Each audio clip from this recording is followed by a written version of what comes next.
And I'll go first with Mr. Hoekstra, and then with Ms. Miller, and then we'll continue with the others. 5 minutes, please. Thank you, Mr. Chairman. It's good to be here. Thank you, Mr. Chairman. It's good to be here. And I'm glad you're having the hearing. Let me, I'll submit my statement for the record, and let me... Without objection, all statements from all members will be printed in the record. Let me just summarize the points that I would like to make today. Clearly, the automobile industry is critical to the U.S. It's critical to Michigan. That's not up for the debate.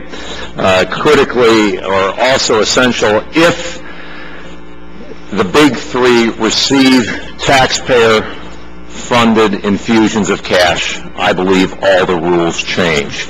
And I'll explain that as I go through my statement.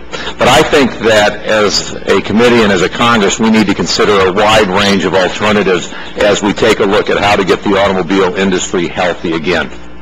The first thing that I think we need to do is we need to take a look at the federal and the state level to provide incentives so that the consumer can be the driving force behind getting a healthy industry. Drive demand. At the federal level, I think we should consider a tax credit for new car purchases.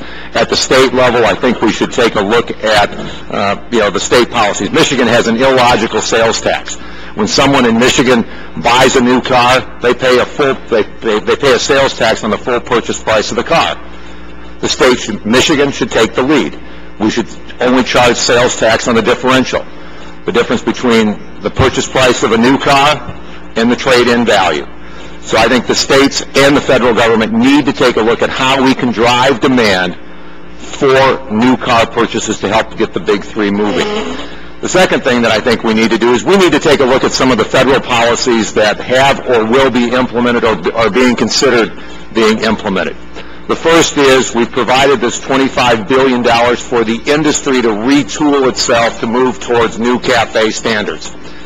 In this economic downturn, is it appropriate for us to consider delaying the implementation of CAFE standards for a period of 3 to 5 years and use those dollars for other things, or recognizing that that provides significant savings to the automobile industry and that might be preferential to an infusion of taxpayer dollars into the auto fleet?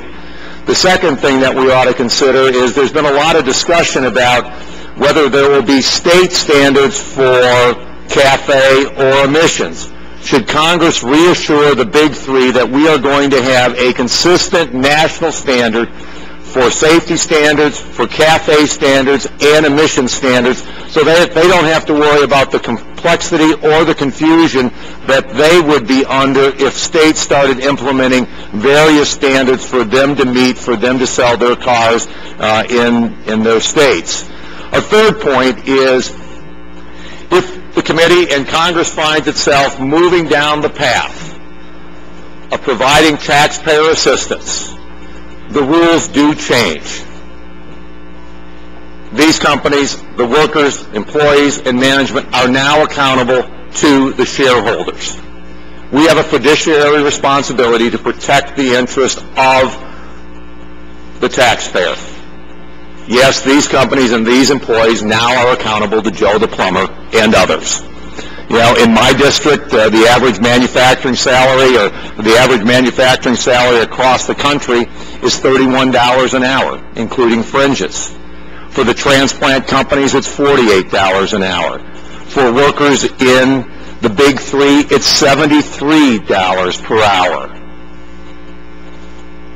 Should manufacturing workers who are making $31 an hour, $48 an hour, should their taxpayer dollars be used to provide assistance to blue-collar and white-collar workers who are maybe making significantly more than what they are? These are struggling industries. I've got a lot of these suppliers in my district. There needs to be an element of fairness and sacrifice as we go through this process. Mr. Chairman, I'm glad to see that in, I think, some of the legislation that you've brought forward, you've strengthened the requirements on CEO pay and capping CEO pay.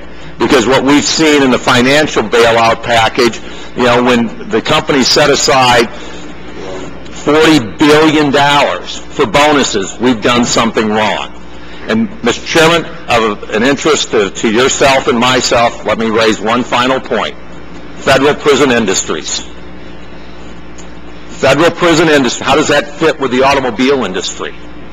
Federal Prison Industries is an $800 million business, rapidly growing to be a $1 billion business. They make $150 million of automobile components, and they make over $100 million of office furniture. These are industries that are struggling. They should at least have the opportunity to compete for that business. Thank you, Mr. Chairman. The gentlewoman from Michigan, Ms. Miller.